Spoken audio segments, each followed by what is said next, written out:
ഒന്ന് ആലോചിച്ചു നോക്കൂ, നമുക്ക് ചികിത്സയില്ലാത്ത രോഗങ്ങൾ ഭേദമാക്കാൻ കഴിഞ്ഞാലോ?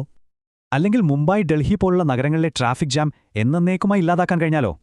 ഒരു ചുഴലിക്കാറ്റിനെക്കുറിച്ച് കൃത്യമായി പ്രവചിക്കാൻ പറ്റിയാലോ?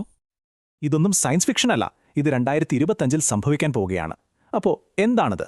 നമുക്ക് നോക്കാം. ഇതിനെല്ലാം പിന്നിൽ ക്വാണ്ടം കമ്പ്യൂട്ടിംഗ് ആണ്. നമ്മുടെ സൂപ്പർ കമ്പ്യൂട്ടറുകൾക്ക് പോലും പരിഹരിക്കാൻ പറ്റാത്ത പ്രശ്നങ്ങൾക്കുള്ള ഉത്തരം. അതെ, 2025 ആ വഴിത്തിരിവ്. തിയറി യാഥാർത്ഥ്യമാവുന്ന വർഷം. ആദ്യം തന്നെ പണത്തിന്റെ കാര്യം നോക്കാം. പതിറ്റാണ്ടുകളായി ബാങ്കുകൾ നേരിടുന്ന പ്രശ്നമാണ് വേഗത കുറഞ്ഞ സിസ്റ്റംസ്. പക്ഷേ ക്വാണ്ടം ആ കളി മാറ്റുകയാണ്. വെറും പറച്ചിലല്ല, ലോകത്തെ വമ്പന്മാർ ഇത് ഉപയോഗിച്ചു തുടങ്ങി.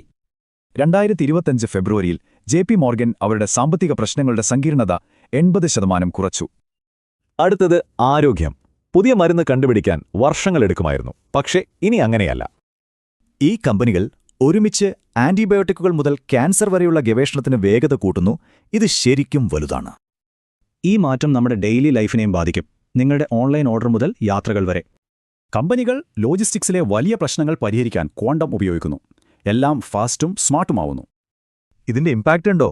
DHL ഒറ്റയടിക്ക് ഡെലിവറി സമയം 20% കുറച്ചു. അപ്പോൾ ഇതെല്ലാം എപ്പോഴാണ് ശരിക്കും തുടങ്ങിയത്? പെട്ടെന്നുള്ള ചില മുന്നേറ്റങ്ങളിലൂടെയാണ് ഈ മാറ്റം വന്നത്. പക്ഷേ യഥാർത്ഥ ഗെയിം ചേഞ്ചർ വന്നത് 2025 മാർച്ചിലാണ്.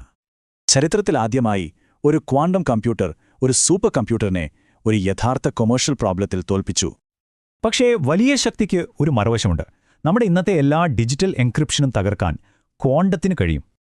അതുകൊണ്ടുതന്നെ ഇതിനെ പ്രതിരോധിക്കാനുള്ള ക്വാണ്ടം പ്രൂഫ് സംവിധാനങ്ങൾ ഉണ്ടാക്കാനുള്ളൊരു ഓട്ടം ലോകത്ത് തുടങ്ങിയിട്ടുണ്ട്. ഇതിന്റെ സാമ്പത്തിക സാധ്യതകൾ ഭീമമാണ്.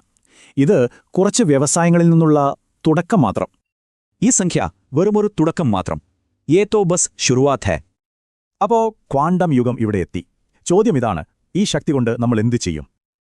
ഇങ്ങനെയുള്ള ടെക് അപ്ഡേറ്റുകൾക്കായി ലൈക്ക് ചെയ്ത് സബ്സ്ക്രൈബ് ചെയ്യുക.